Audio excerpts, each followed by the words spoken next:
Season 4. It's here. It's the start of a new game. Start of a new game. Start of a new season. Starting Leah's favorite series. Yeah, we've waited a while to do it, but we're going to do Red Dead Redemption, the original. I'm pretty excited to do this game with you, and if you don't like it, I don't know how we're going to be able to continue. At this point, I have no choice if I don't like it, so I will learn to like it. I will tell you why you're wrong if you don't like it. Thank you for coming back from our replay reviews. My name is Leah. And my name is Kathy. We are two friends who are here to replay, review, and analyze your favorite video games. And since Kathy has never seen the games before, it helps me view them through her fresh eyes, almost like I'm discovering them again for the first time. We hope it'll be a similar experience for you.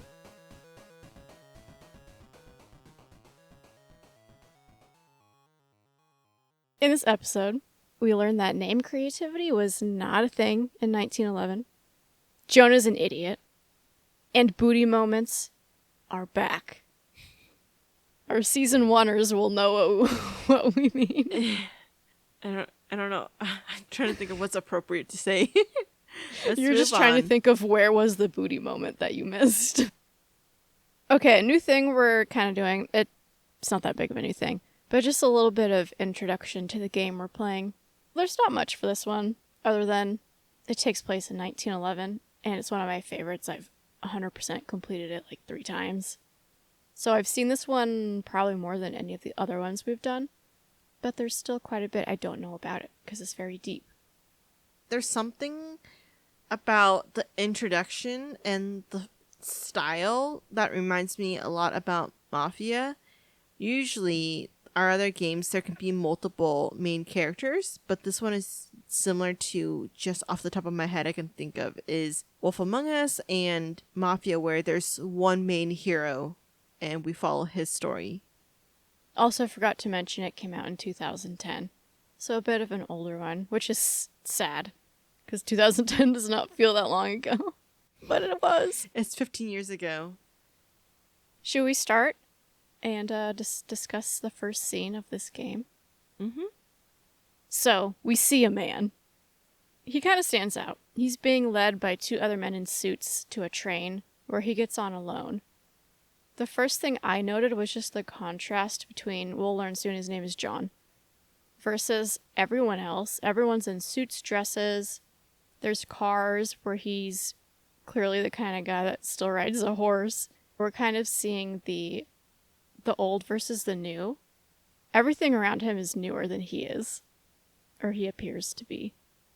Yet of everyone there on the train, he seems to have the most class in terms of not being too vocal, try not to say too Karen about it. He's just minding his own business, and he demonstrates way more grace than what we see of the ladies behind him and the man in front of him. He's keeping his thoughts to himself.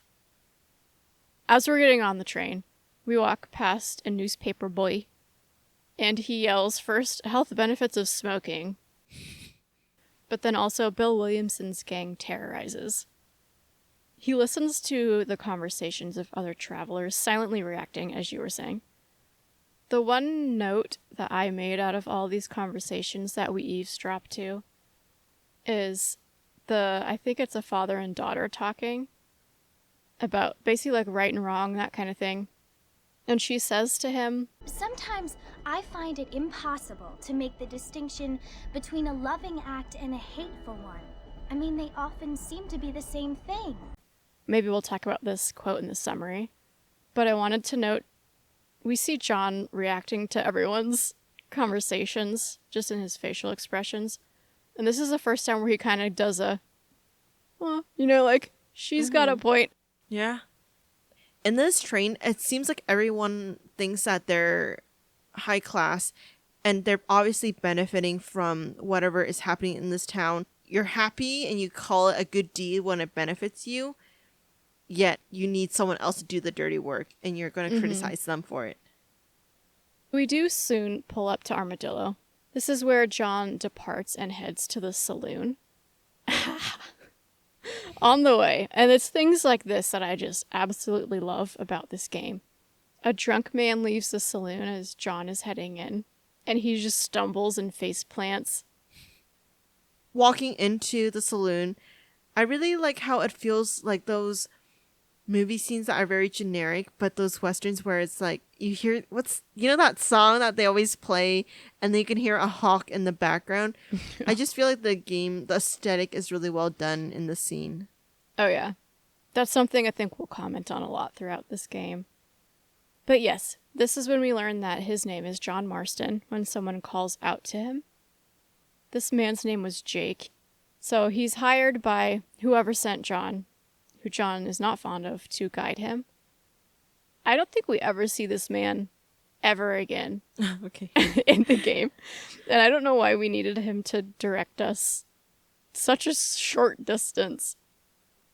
Any reactions to him first? No, I was just kind of curious. You already answered my question. I was going to say that, like, what's up with him? Do we need to worry about him? Yeah, he's not important, but we do learn some things about John in talking to him, which might be the purpose of that character. So they head out, but the drunk guy is still on the ground when they leave. I wanted to see him laying face planted in a pile of his own vomit. I feel like that would have made the game better. Yeah. You can vomit in the second game. Oh. Anyway, so Jake takes us to Fort Mercer, and on the ride there we learn that John is looking for an old friend, he says, but we ain't been friends for a long time. We also learn that John is married when Jake is discussing prostitutes. And Jake says, "Ain't we all?" Just the way he says it is so off-putting. Yeah. There's a great baseline. The expectations is you do better than that kind of guy. Yeah. I wanted him to die immediately, but... Oh. Can you shoot him? Probably. You might fail the mission, though. Never tried it. And one of my favorite lines, maybe in the game, I'll probably say that a lot, but he says, "You ain't very talkative, are you?" to John. And John just goes, No. What would have been better? John just grunt. I think we can all relate a lot to John sometimes. He's a very real character. I wish he did more eye rolling on the train. So we arrive at Fort Mercer, where Jake informs us a gang took over, and then he leaves. Coward that he is. Probably to go back to the prostitute he was heckling. Also, you mentioned this, but we skipped over it. When John meets up with him, he, pushes a prostitute off of him. But he pushes her by her boobs. Her chest. So unnecessary. Let's shoot him. In the game, Well, we're not murderers in real life. If there's a No. sound bite of just me going, let's shoot him. not physically, but mentally. Mm-hmm. I think we've all killed somebody mentally. Should have seen us on the drive today. Getting back on track, John approaches the fort and calls out for Bill Williamson. And this is where we need to pause. I've played this game a lot. I've known for a long time that this character's name is Bill Williamson. But for some reason, it took until now to come to this realization. So Kathy, can you tell me, what is Bill short for? William. Right? His name is William Williamson? I was wondering that too. I thought that it's one of those situations where you know how guys like to call each other by their last names? So it's like Williamson, and then you short that for William, and you short it for even more, so it's Bill. So it almost seems like Bill is this nickname. But I don't know if people are stupid enough to say William Williamson. Imagine if his dad was William Williamson Sr. I'll have to dig into the lore to find out if that's a nickname or not, but if his parents named him William Williamson, no wonder he joined a gang. That's cruel. Any William Williamsons out there in real life? Do you go by Bill? Yeah. Let us know. Any other reactions to this scene, their dialogue? Well, my next note was that how did Bill or William, how did he know that John was do you think that Bill knew that John was coming after him? and that's why he was just so ready by the gates to respond? Not necessarily. It sounds like his gang is just hiding out there, so Oh, they okay. probably just have scouts, people posted by the gates. That would be my guess. But it's possible. I don't know. Okay, so there's a few things that we learn from this conversation between them. John says, "We was as brothers once. Bill, please, they want to kill us all. I can help you." And Bill responds, "You never tried to save me before. You only seem to save yourself." Thoughts? What happened? They were once bros, and now... What happened? Yeah, I mean, they obviously had something going on. I'm curious if John's wife got in the middle of things and he had to choose between his brother, Bill, or his wife, whatever her name is.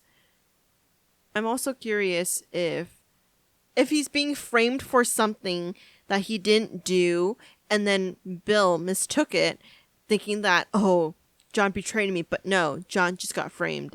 It does seem like there's a disconnect between their viewpoints.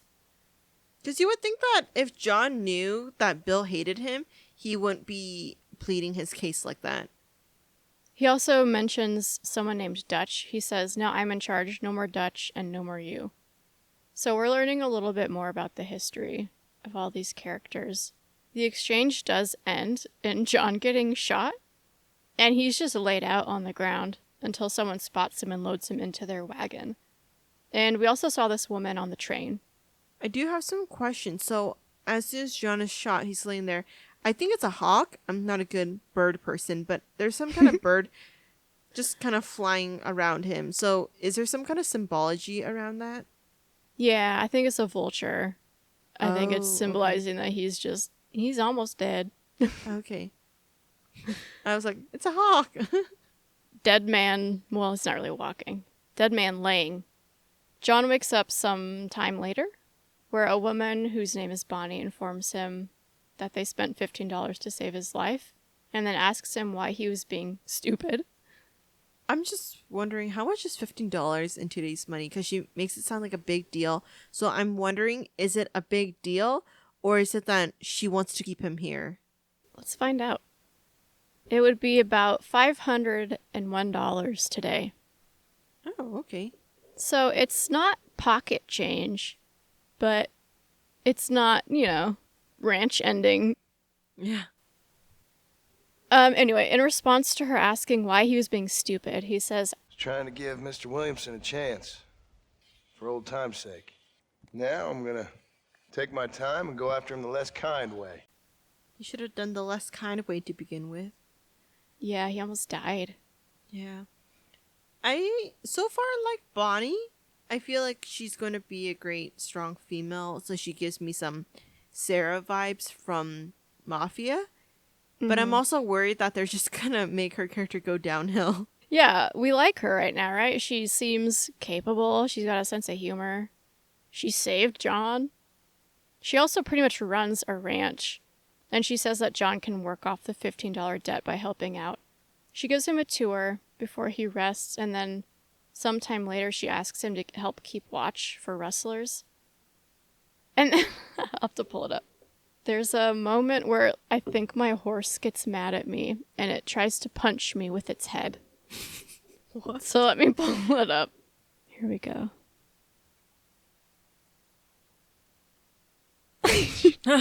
What'd you do to the horse? I don't know. He got so mad at me. I knew you were about to shoot the bunnies, Leah. That's why.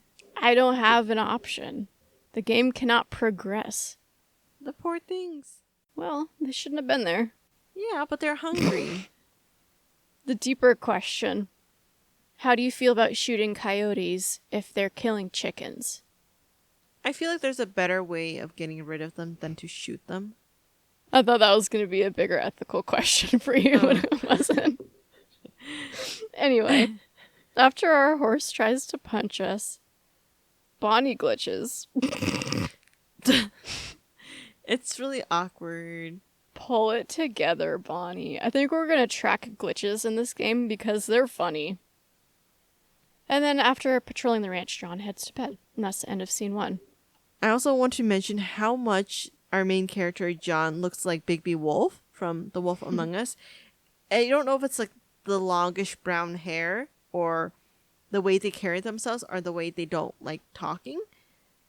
There's just something about it. Do you see the ties between those two? I do. I get it. And ironically enough, I think this is the last one.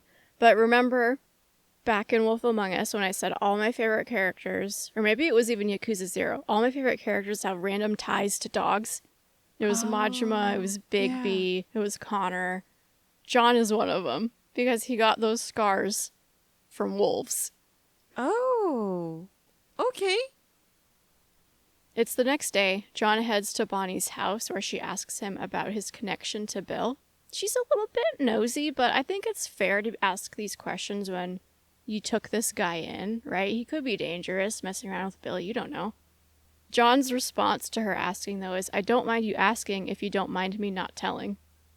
Fair. But it seems like the truth is dangerous. Any reactions to that? He's just trying to get in and get out of the situation of just take care of Bill and just leave.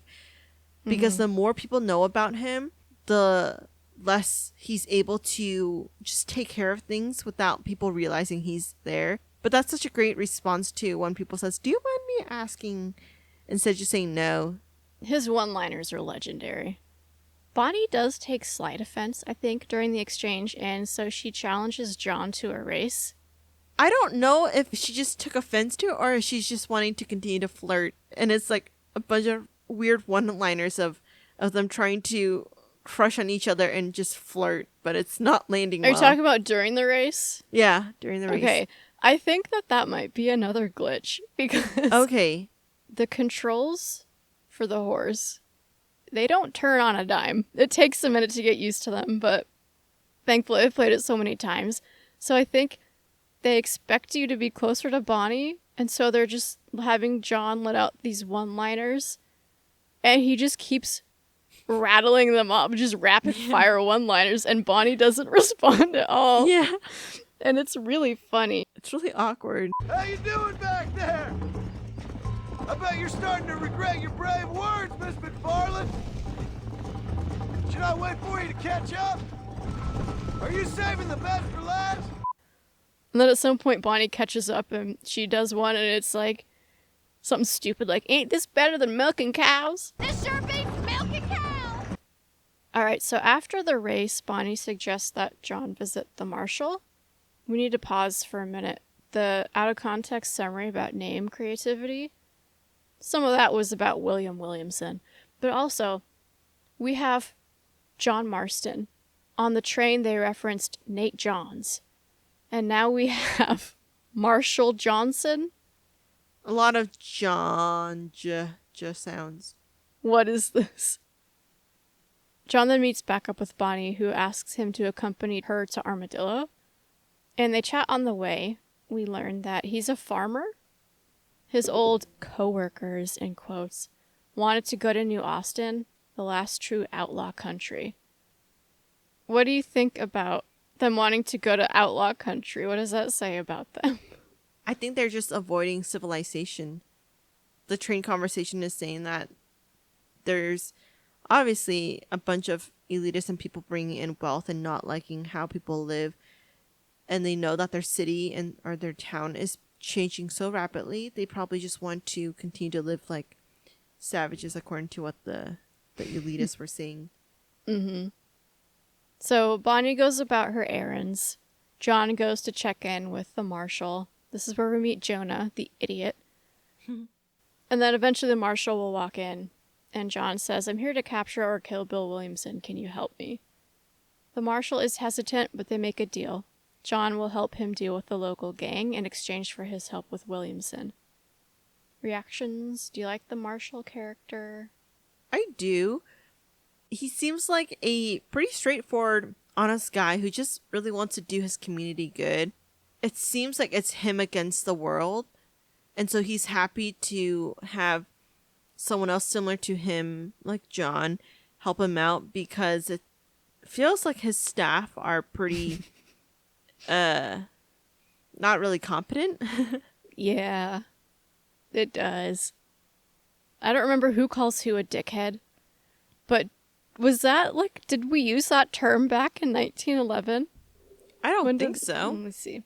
Did people say dickhead in 1911? Okay, so ironically, I can only find one date as to when it might have originated. So it may not be true. I'm not going to research this for much longer. But ironically, the year is 1969. So we're just going to leave that there. We all like a good scream that gets cut off too early, right?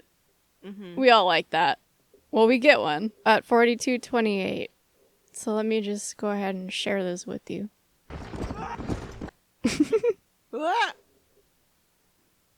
I wrote a note saying that we really like the insult dumb rat bastard. Oh, yeah. I can't remember in the context of how it was used. If it was referring to that gang or if it's just a general term. But I think it's an insult I'm going to use moving forward. Yes. It was when they follow one of the gang members he's walking out of the saloon. And they spot him and the marshal goes, "Is the dumb rat bastard now?" And just for some reason, the combination of adding dumb into rat bastard, like, it's just so insulting for some reason. Maybe instead of mother in this game, they should just be dumb rat bastards. Yeah. Instead. So after dealing with this gang, capturing who they need to capture, John meets back up with the marshal, where they're interrupted by one of his deputies, I think, Eli, who's just as stupid as Jonah. He says that he's spotted rustlers, and John agrees to help in exchange for help with Bill. They keep doing that, like, okay, help me with Bill. Like, didn't we already agree that anything that John is going to help with, the sheriff is already, like, in agreement that I'm going to help you with Bill, so you don't need to keep feeling like you're obligated. So maybe it's just me, but it seems kind of unnecessary. Like, just do it. I think in this context, it was agreed upon. It was the one, I'm going to help you with this gang, and then you'll help me. Like, the one help. So I think that's why he's leveraging it again. But I also think that John just kind of likes doing this, if we're being honest. He does. I think he kind of likes it. On the way to deal with the wrestlers, John is grilled about his connection to the government. He says about working for them, with them, it was made impossible for me not to. I don't know what role the government will play in it, because it also seems like the marshal isn't really part of, like, a government agency. We've only really heard a couple mentions at this point. All we really know is that the marshal received a telegram from Blackwater, and he references that it was from the government. So there's some government agency in Blackwater that is controlling John, I guess, because it seems like he's here against his will. Also, his insults are just too good when Jonah's kind of pressing him, talking shit. Listen to your boss, Jonah. There's a good boy. Otherwise, I'll put a hole in your hillbilly head and watch your tiny brain drain out. And it's like, again, adding tiny to it. It's like just adding dumb to dumb rat bastard, adding tiny to this. It just elevates the insult. I like that insult, but I can't ever see myself using that in public. So I'm going to start tracking pretty feasible insults that we can start using. Yeah, not many opportunities to watch your brain drain out, huh? I sounded disappointed when I said that. That's a little messed up. Okay, after handling the rustlers and freeing the ranch hands, Eli mentions someone named Wes Dickens is missing. The marshal's reaction, at first he's like, who the hell is, like, he talking about? But then he goes, oh, the narcotic and bat piss salesman. Oh, so blunt. Yeah. He just said it so easily. It's great. He says it like it's a fact. Right, exactly. So moving on to scene 3, John tracks down this missing Wes Dickens. He's stranded on the side of the road, and he helps him into his stagecoach. Okay, Kathy, this is it. We get a TBM. Total booty moment. We've had ABMs, the almost booty moment. We've had FBMs, the full booty moment. This is a tangible booty moment. Touchable. Yeah. John pushes Wes Dickens' ass to get him up into to the wagon. Do we actually see it? Yeah. Show it. I'll pull it up. First BM. First booty moment in like 2 seasons. Oh, man. It's a touchable booty moment. Thoughts on Wes Dickens? He seems very dramatic. Oh, let me finish this piece of bean. This piece of bean is a line I've never heard in my life, and I don't think I'll ever hear it again. Let me finish this piece of bean. It's I wasn't thinking clearly. I'm obviously not caffeinated enough, so I'm eating espresso beans, and I had a portion of an espresso bean left, so I'm like, this piece of, and I was chewing, so I couldn't even say the word espresso. Well, but the thing is, it makes sense knowing it's an espresso, like chocolate-covered espresso bean, but that's the only context in when a bean is in a piece. You know what I mean? My gosh. Okay. Sorry, what did I even ask you? Oh, what reactions? I feel like he's a scammer, but because John saved him, it's foreshadowing something that maybe he'll come in handy, that they'll need to scam Bill. Dickens is the perfect person to pretty much be a distraction so John can do whatever he needs. John drives his wagon to town, and on the way it appears that Wes Dickens has heard of John somehow. I guess word travels fast. But I also feel like Wes Dickens would be that one person who knows a little bit on everyone. Mm-hmm. Through... We learn he travels around quite a bit. Yeah. And he also seems like the personality to strike up conversations with anyone and get small pieces of intel. We make it safely to Armadillo, where John leaves Wes Dickens with the doctor to heal. After this, John checks back in with Bonnie. Their back and forth is pretty good. I like these characters. They have good chemistry, but it's pretty obvious that Bonnie's flirting and John is not. I don't know if that's how you feel. I get kind of uncomfortable because soon we learn that, I don't know if he's still married or he was married or if he's divorced. I'm not sure what the context is, but I definitely get the vibe that she's flirting and then he isn't really... He's doing the polite brush off. Yes. But he's also not obvious enough to pretty much say that, no, I'm not interested. So he leaves her hanging, and I feel like that's a bit unfair. Oddly enough, though, this is when he comes clean a bit about some things. He says that he's married. He has a son. He had a daughter, but she died. He used to ride with a gang. He says Bill Williamson was in that gang. If he does not capture him, his family will be in danger. The leader, he says, was a great man in a way. It sounds like he helped him learn how to read. He's been trying to put that life behind him. Yeah, multiple questions. But it could be one of those situations where the video game just drops this nugget and never talks about it again. So he says about his mother was a prostitute. And then he says, my father was one of her, I don't know. You could say he was one of her Johns, right? And so I'm kind of like, is that how he got his name? Is that why they named him John at the orphanage? Or John Doe? I like mine better. Yeah. I wonder if the orphanage knew what his mother's occupation was. Yeah. Oh, it was a prostitute's son? Well, that means John is the name. Like, they just have categories. Or it could be like, oh, it was Williamson. Maybe he'll be Bill. Spice it up.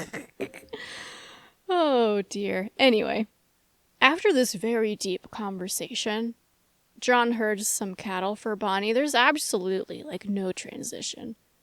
They just move into this after this really intense conversation. I hate cows after playing this game. There's too many cow missions. I hate them. Any notes on the cows? I mean, the good thing is you like real cows. The cow that we drive by. Oh, yeah, that's a cool cow. That's like not a normal cow, though. Yeah. That's a cool cow. It's a drippy cow, too. He's got cute little dangly ears. Mm-hmm. Anyway. The cow thing is pretty pointless, though. I don't understand why we have to keep going on missions that I aren't know. moving the story forward. It's just to pay off the debt. We at least have the reason for doing it, but it doesn't feel like we get a lot out of it as the player. This is not even the worst cow mission, though. There will be a worse one. So, sometime later, continuing to work off his debt to Bonnie, John heads to her house again to be greeted not only by her, but also her father, Drew. They chat and then leave to go break some wild horses. Any reactions to Drew or this conversation? Why do we care about him? I don't know, but he looks okay. We were talking about it when we were watching it together. I'm like, he doesn't look like a real person. Like, he looks weirder than the rest, and I just figured out what he looks like. What? He looks like the Lorax. Oh! Dude, what if this is some kind of Lorax remake? Which, I usually don't know movies at all, but this is one that we had to watch for school. So I have seen this one. I think we Hold just need on. to spray paint him a bit orange. You're way too happy about this. Look at the comparison. The Lorax. Drew McFarlane. It's that beard. Sorry, did you have any more notes on him? No, I just... that's it for my scene. Same. They break some horses. Cool. John gets a stallion out of it. Nice. Moving on to the next scene. John catches up with a healed Wes Dickens who convinces him to help sell his tonic. He's a little misleading about it. This chapter is really just teaching us how to use Deadeye, which I don't use very often. I don't know why. But they swindle a crowd at Ridgewood Farm. Wes Dickens is not so eager to let John go after how successfully they swindled everybody. He proposes that he go see his curious friend, Seth, because the two of them can gain access to Fort Mercer. Why did he need to go with Dickens, and why did he go along with pretty much just grifter? Like, he knows that his ability to shoot has nothing to do with the tonic, yet he's okay with scamming people's money. And it's not like there was an outright agreement saying that, like, hey, I actually know a lot about Bill. Help me and I'll help you. It's not really that kind of situation. So I'm confused. John is assuming that he's going to help him because he saved his life or whatever. But I do feel like John is a little bit, despite everything he's been through, he's a little too trusting of people. Mm-hmm. People take advantage of him a little bit in this game especially. It's very naive. He's trying too hard to not be what he needs to be for this task that he has set upon him, because he's trying to not be that person anymore. But he really just needs to be that person for this. We might need to shuffle this around, but I was going to say that during the scene, you driving, those are some serious rough speed bumps that we hit the carriage. And I know that They're it's just not rocks. on you. It's the rocks and it's the horse, and I understand that. And then seconds later, you hit a second one. That was just so, like, wow, that we cracked up watching this together. The horse, like, does not turn on a dime. The wagon turns on a nickel. Uh-huh. But it's so much fun. In Mafia and Sleeping Dogs, the driving mechanics are difficult, but they're kind of frustrating. In this game, they're difficult, but it's funny. Yeah. So it makes up for it. Also, they managed to give so much atmosphere to this game, like, especially at nighttime. I don't know, like, the game feels just so good. I don't know how to describe it. Like, when we pull up to the church where we find Seth, there's just something about this game that does atmosphere so well. The introduction, the first two parts, it's just at like noon or sunset, you feel so much more engaged in the game because the environment really sets the tone and it sets the scene. There's just something about it. You don't mind just wasting 5 hours playing this game. Well, John finds Seth, who is indeed rather odd, and a grave robber, it appears. That's putting it lightly. he looks like, I'm not trying to stereotype what meth heads look like, but if I imagine I came across one that needed some mental assistance, he kind of fits the picture. Yeah. Also, he and the deputies, especially Jonah, why do they kind of sound like VeggieTales characters? Oh yeah. They truly do. Where's my hairbrush?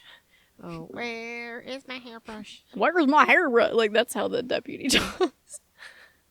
Anyway, so Seth is going on and on. He's kind of squirrely. And he's going on and on about his partner stealing half of his map. We don't know what he's talking about. John is like, what are you talking about? And Seth goes, my partner, my boy, my man, Moses Forth. I love the way that John talks. I never get over it. He just goes, and what map is that then? Like, he's just trying so hard with Seth. And it's not going well. Yeah. And Seth really likes to get into his personal space. Seth is Seth. Yeah. Also, poor Josephine Bird. That's the woman whose grave that he's currently in. Mm-hmm. She didn't deserve this. It's a mix between now and a later scene, but how he, like, what he does with the bodies, and I just get so uncomfortable. I don't like what he's doing with them. Nobody does. Nobody should. Speaking of that, okay, well, real quick, John offers to help get his map back from Moses if he'll help him. And then they ride off together to go find Moses. And building off of what you just said, it's weird. Like, he's weird, and what he does is nasty. But how is some of what he says kind of decent? Hold on before you respond, because it sounds weird. But he's talking about, like, being there for the dead. I talk to them long after everyone else has forgotten them. I tell them it's okay to be scared and all of that kind of thing. I don't feel like I should feel like that. It's endearing, but it kind of is in a really messed up kind of way. Okay, I have to disagree with you, because he calls them sleeping beauties, and then he says, I imagine myself doing all kinds of unpleasant things to his corpse. That's just Moses, though, who wronged him. Yeah, well, let me put it this way. It doesn't justify it, but it justifies it more than I thought was possible. okay, I can see it. I wouldn't want my dead body around him. No. But I can see where he's going with it. And I could see how unpleasant could be unpleasant for Moses. I don't know. We gotta move on. To give you some comfort, though, about my perspective on this, my next note is Seth is a complete nutcake. Yeah. So don't worry. But it sounds like he has worked for Williamson and his gang, so now we know what his connection is and how he can help with John. I wrote a note and I don't know what it's in reference to, but it's, how the f*** is this guy alive? Because he's like, I haven't showered in a month and all this stuff. Anything before we get to Moses? No. So they find Moses, they scare the location of the map out of him, and that's the end of the scene. Any other notes on scene 4? No. Okay then. Final scene of part 1. Back at the sheriff's office, Marshal Johnson convinces John to help him deal with some bandits that are terrorizing the locals. And he, at some point, says, we got a fellow robbing graves, too. Wonder who that could be. Wonder if John knows anything about that. They chase bandits off of Ridgewood Farm. As they're tailing some of them, they run into Bill, and a fight breaks out. And after the fighting, they've captured Norman Deek. The marshal says he can help them get to Bill. So, running into Bill's gang, do you think that Bill is now starting to hunt John? Or was it just a coincidence that his gang was there just doing normal gang stuff? My thought is, yeah, he's doing normal gang stuff, but he definitely knows that John is after him. Although, did he know he was alive? I mean, they probably saw the body being dragged off by Bonnie. Yeah. Assuming they saw that and he knows John is alive, I would say, yes, he's doing just gang stuff, but he's also probably doing it a little bit to spite John. Mm-hmm. So then we go back to Seth. John asks if he's ready to help. He says, not quite. Seth is now on to some Aiden O'Leary guy who's, of course, dead, and whatever connection he has to Seth's treasure that he's after. This is maybe my favorite joke in the game. And I actually mean that. It's not like this is my favorite line where I say that about everything. He doesn't really like this guy, right? This Aiden O'Leary guy. And he says, they say he laid with his sister. And then we see John's face. He's like, oh, like that's messed up, right? But then Seth comes back with, I don't like women, partner. And so he's not offended that he slept with his sister. He's just offended that he slept with a woman. I mean, we also find out that Seth has probably has mommy issues. Yeah. It's either he has mommy issues or he has issues with women, or maybe he's gay. I don't know. All of the above. And then, okay, so Seth has dug up some bodies and loaded them into a wagon. I don't know how he has the strength to do that, but good on him. They need to leave to take them to a secluded spot so he can search the bodies because he says other people are after them. Is he searching the body for the map, or is he searching the body to fulfill some kind of desire he has? I think it's both. I think he's searching for the map, which he does miraculously find, but he's enjoying it a bit too much, we hear him say things like, who's got a kiss for Seth? And there's multiple times when John's like, are you talking to me? And he's like, no. I know. He's like, I heard you say something. And he's just talking lovingly to the dead bodies. Yeah. It's disgusting. But then when he's done searching one of them, he just tosses them out of the back of the wagon. He even says, done with this one. Which is a contrast to him earlier saying that, I still remember these dead people and I still talk to them. And so I'm better than most people. And then he also is the same person who tosses the dead bodies out. Exactly. Unhinged, unbalanced, real nasty. How do your hands even get like that, man? You can never get all that dirt off. He probably enjoys licking his own fingers. Yeah. Okay. So the map says that Seth will need to go to Tumbleweed, which is where they're heading anyway. So John drops him off there. And that's the end of the gameplay.